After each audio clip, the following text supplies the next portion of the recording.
right here.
Second week of trucking school.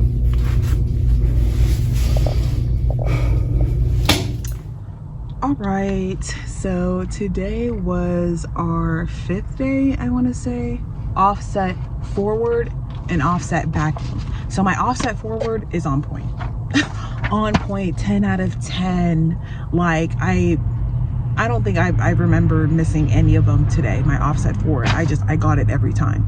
But the offset forward kind of sets you up for your backing, even though after you do your offset forward, you are going to have to like fix yourself to be parallel. Both the truck and the trailer have to be square, and then also you have to be parallel to the line. So that is kind of hard because you have to basically do your offset forward in a way that you're not super, you know, jackknifed or super whatever. Now, let's talk about my offset backing because I did that a million times today.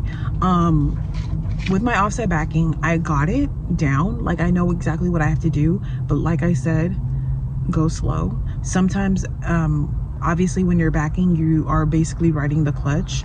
I have to make sure that the clutch is pushed all the way in and that my right foot is hovering the brake pedal. So in case it starts to, because sometimes it will start to just go fast and it'll mess you up. And then if you need to make corrections, if you need to make a strong correction to correct it right while you're stopped, like don't try to move. Never try, like if you're backing, never try to move while you're turning the wheel. If you need to make a correction, it's best to stop, turn your wheel as much as you feel like you need to, let it correct, and then stop, and then turn your wheel back straight, and then go.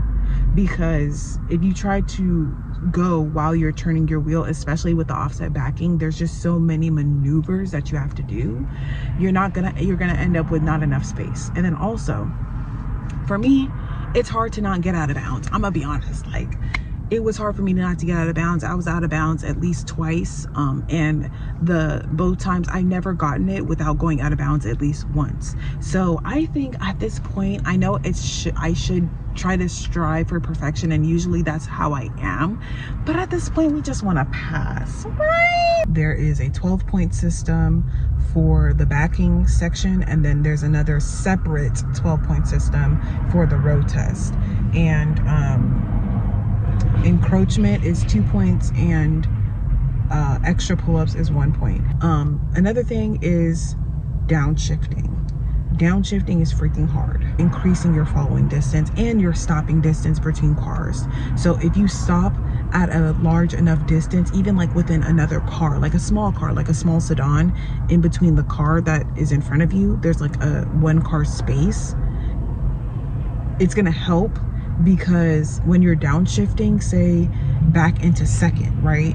When you're downshifting back into third, it's one thing, but when you come to a stop, you have to downshift all the way down to either second or first, right? So if you're downshifting all the way down to second, but you still have like 500 feet before you can stop, sometimes you're just gonna be sitting there just like waiting to stop, right?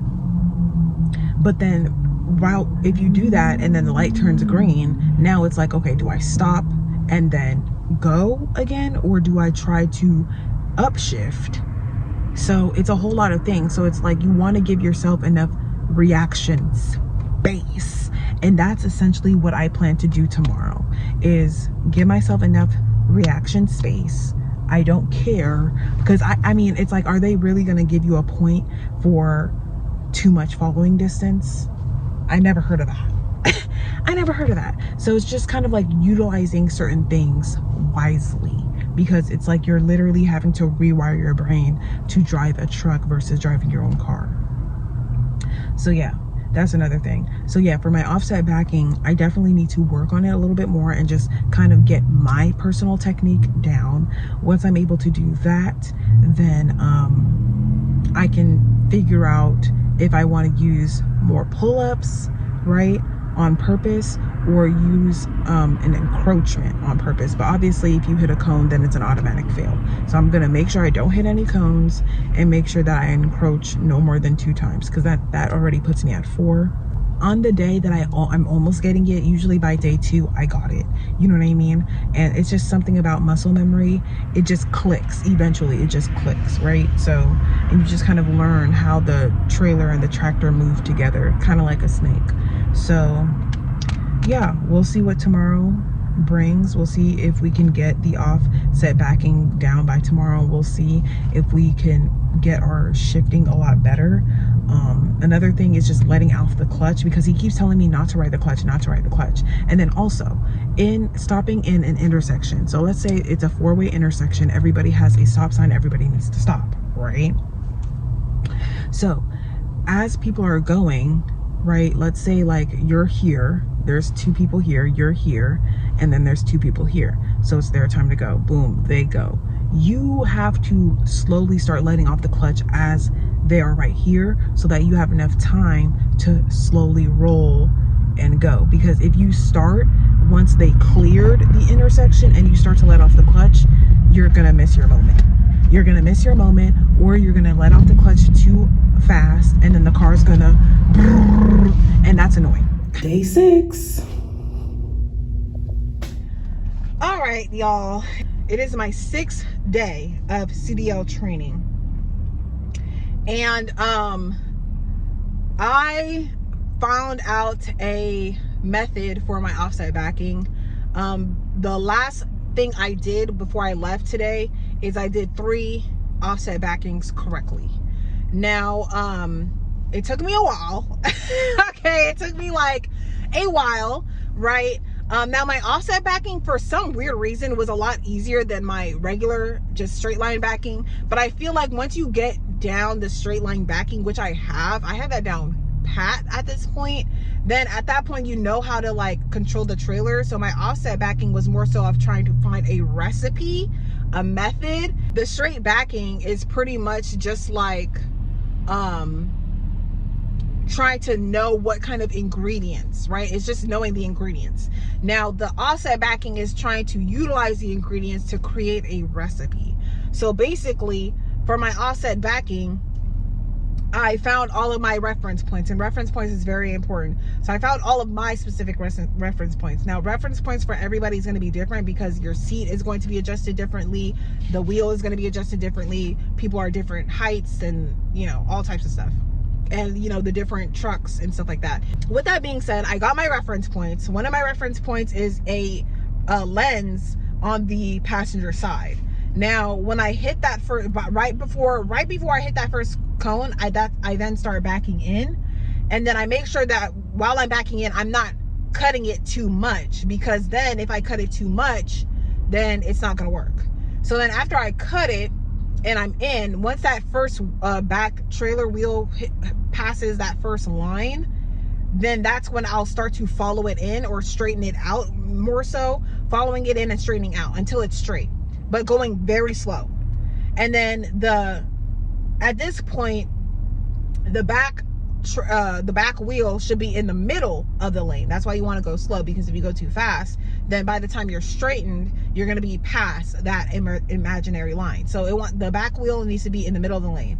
Then once it's in the middle of the lane and you're straight, you want to turn your wheel and make sure it's straight, and then back in. And as you're backing in, it's just going to like start to kind of like turn in and starting to like straighten. The trailer is going to start straightening out. It's going to begin to straighten out in the lane. And then after that, you kind of want to cut it the other way, not too much, right? Not too much, so that you basically don't hit that cone that's on the other side. And then once you're straight backing in, you can obviously see the cones on the other side. You want to make sure you don't hit the cone, because once you hit the cone, honey, test is over, right? So backing in, and the secret is to get the trailer straight into the lane, right?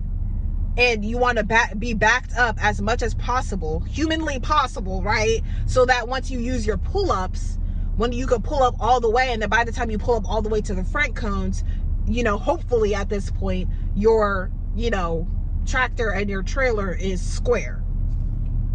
So after that, then it's basically just straight backing. So I figured out the recipe, right? Exactly what I have to do. Going slow, and then when you're making your corrections, it's like you want to like cut it, not too much, never too much. There shouldn't ever be a point in time where you're cutting it and the wheel is no longer moving. Like at that point, you might as well go ahead and start over, because there was never a point in time where I'm cutting it and the wheel is all the way to one side to where it's no longer moving and I made it. There was never a point. So when you're cutting it, you want to cut it, but not too much. And then when you're correcting, you want to correct, and then once it's correct as you're going slow, then you want to stop and then cut your wheel back straight and keep going. And just when you know, if it's not correcting enough as you want it to, then you want to, you know, do the same thing again, go back slow, and then do it that way. Now I figured is that as long as your trailer is in the lane and it's not out of bounds, right, and you're backed up as much as you can, at that point, if you need to do your 2 pull-ups and your 2 pull-ups is still not, you know, making it, you know, straight, go ahead and do 2 more pull-ups. Go ahead and do 3 more pull-ups if you need to. But like, it's better to do pull-ups, honestly, than going out of bounds. Don't even be cocky with it, because you want to be careful, because it's like you only get 1 shot, right? But I hope that the examiner while we're driving is just, I'd rather it be awkward. I'd rather be silent and awkward. Let me focus, right? Because like I said, I only got 1 shot. And at this point, right, if the examiner at my test is a chatterbox, I'm sorry, but she is just gonna end up being ignored, because like I'm not trying to mess up, right? I'm trying to focus. Now, unless we are driving on the highway, which I'm not sure how long we're gonna be on the highway for during my test. I'm not exactly sure how long the actual like driving road test portion is going to be.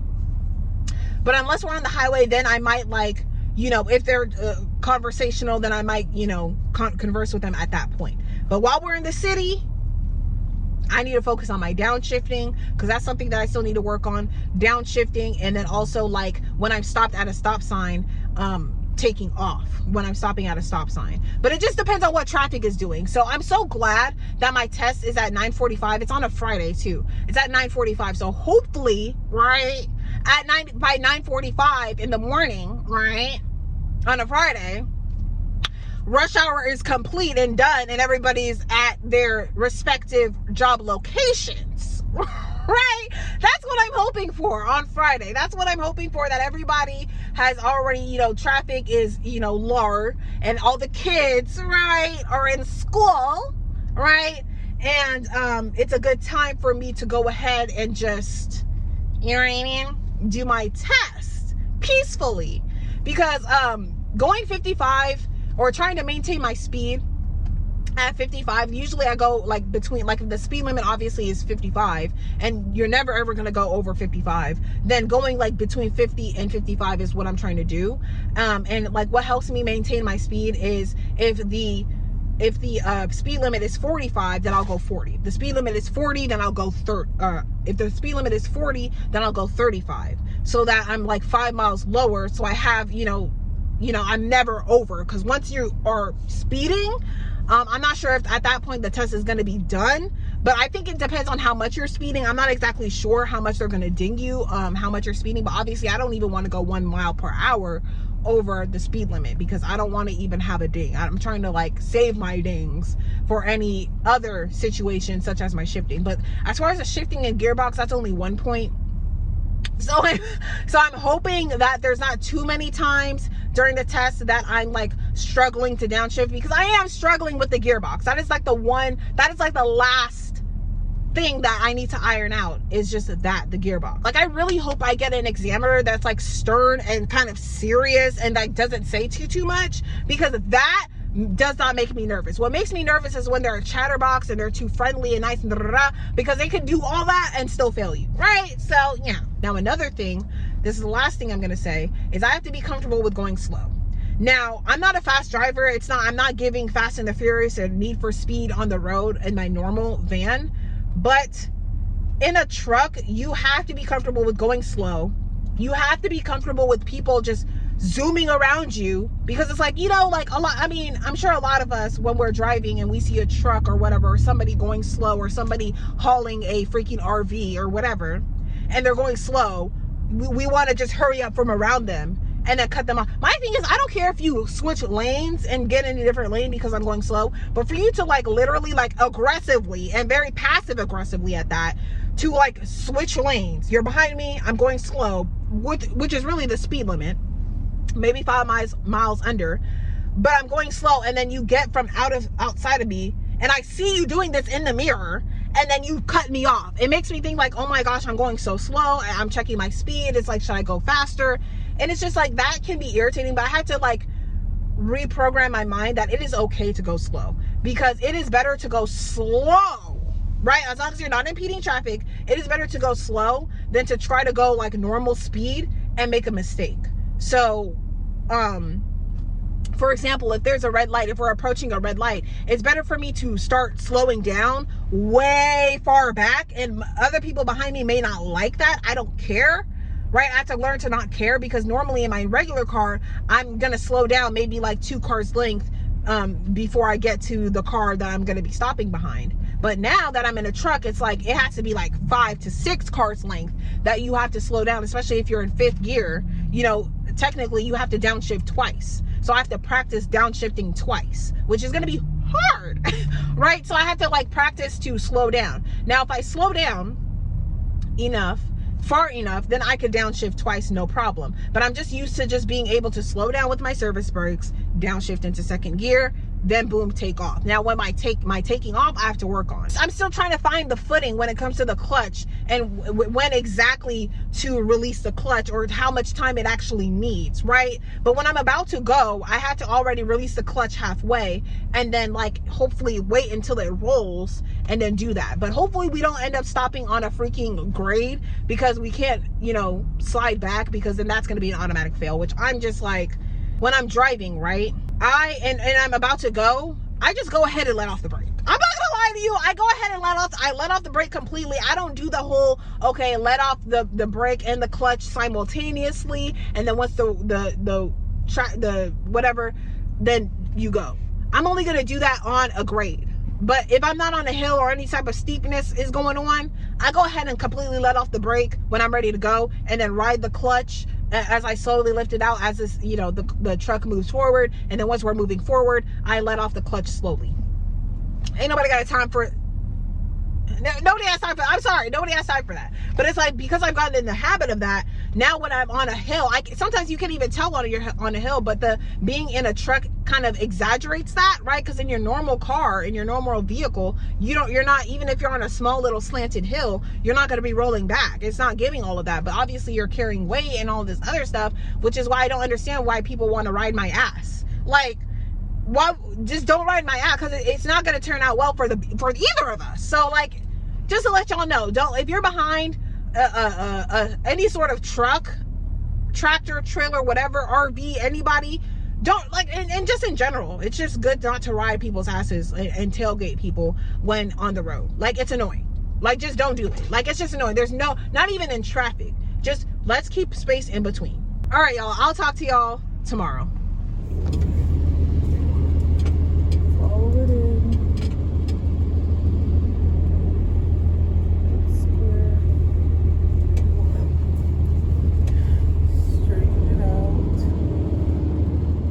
All right, hey y'all, so I just finished technically my last day of training, but they are gonna give me another day, another 4 hours the day before my test, which is next week, Friday, and today's Wednesday. So I do have to come back to Shasta County. Right now I'm heading back because I just don't like it in the area, and I don't want to sit there and wait out there for a whole week. So anyway, today I only did 4 hours. I only did 8 to 12, mainly just backing and pre-trip, which I had backing down, and honestly I just feel like it's not realistic for me to just like constantly do my backing, because it's like, especially with offset backing, you can only make it so many times to where like every single time you have to like change your maneuver, and it's like you have to completely pull out and start all the way over. So it kind of just gets repetitive. Moving on to the road test. The road test, my instructor says that I need there's like 100 points and you need 70 points to pass. I thought it was 80 points to pass. I'm not exactly sure. I could check the scoring. But if that's the case, I'm pretty sure I'm going to pass. I'm like almost, I want to say 85%. The main thing that I want to work on is my shifting, of course, right? And my downshifting. And then just practicing with the gearbox. But anyways, y'all, I will talk to y'all next week.